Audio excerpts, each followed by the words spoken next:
In January, we did my annual 31 Days to a More Effective Compliance program where we looked at one thing you could do each day. Well, we're back with the Compliance Tip of the Day.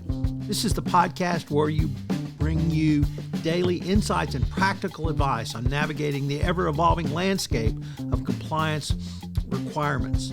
Whether you're a seasoned compliance professional or just starting your journey, my aim in this podcast is to provide you with a bite-sized, actionable tip to help you stay on top of your compliance game. In the chaotic world of 2025 and beyond, compliance will become even more important, and you staying on top of your game will help your company move forward. Today, we continue to look at the 5 COSO objectives by looking at Objective 2, risk assessments.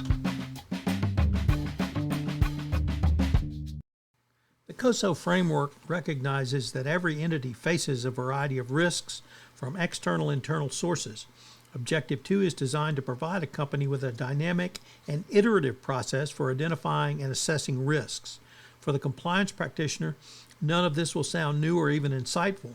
However, the COSO framework requires a component of management input and oversight that perhaps is not as well understood. The framework volume notes management-specific objectives within the category relating to operations, reporting, and compliance with such clarity to be able to identify and analyze those objectives.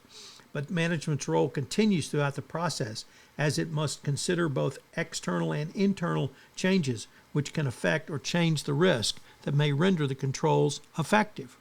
The final requirement is also important for any anti-corruption compliance control. Changes come quite quickly, and all you have to do is look at the first 6 months of 2025 in the realm of anti-corruption laws and their enforcement. Management needs to be cognizant of these changes, and the business model may make the delivery of goods or services increase in risk going forward. The Securities and Exchange Commission has also made it clear that companies should be expanding their view of risk in implementing the COSO 2013 Internal Controls Framework. Obviously, risk assessments are a cornerstone of the best practices compliance program as laid out in the 2020 FCPA Resource Guide 2nd edition and in the 2024 DOJ update to the evaluation of corporate compliance programs. Regulators are telling companies they specifically should be seeking new risks that they need to address because of the new changes brought about by this new standard. There are several principles that you need to consider. Suitable objectives. Your risk analysis should always relate to the stated objectives. It is management who is responsible for setting these objectives. Too often an organization starts with a list of risks instead of considering what objectives are threatened by the risk, and then works the wrong way. Next, identify and analyze risk. Risk identification should be an ongoing process and should begin at the senior management level. Even though a risk assessment may originate at the top, the key is that the overall process exists to determine how risks are identified and managed across your entity. You need to avoid siloed risks at all costs. Risk identification must be comprehensive. Fraud risk. Every compliance practitioner should understand that fraud exists in every organization.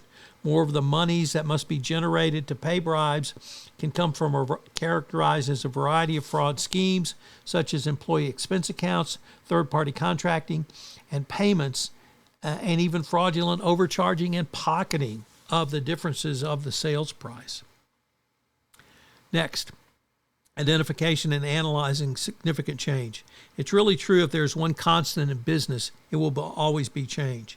The framework volume states every entity will require a process to identify and assess those internal and external factors which have significantly affected its ability to achieve its objectives. So what are today's 3 key takeaways? Number 1, start with objectives, not your risk, and work from there. 2, analyze your risks after you have identified them. And 3, even for the compliance professional and anti-corruption compliance, never forget fraud risk as a risk for your organization. One of the things that I'm happy to do for you, the compliance profession, is if you have a question or a series of questions you would like some compliance tips on, I'm happy to take any requests that you might want, certainly anonymize them, and give you a quick tip. Either one quick tip or maybe a week's worth of quick tips. So if you have any tips you want about your compliance program, you can shoot me an email at tfox@tfoxlaw.com. This podcast was created and produced with the assistance of AI.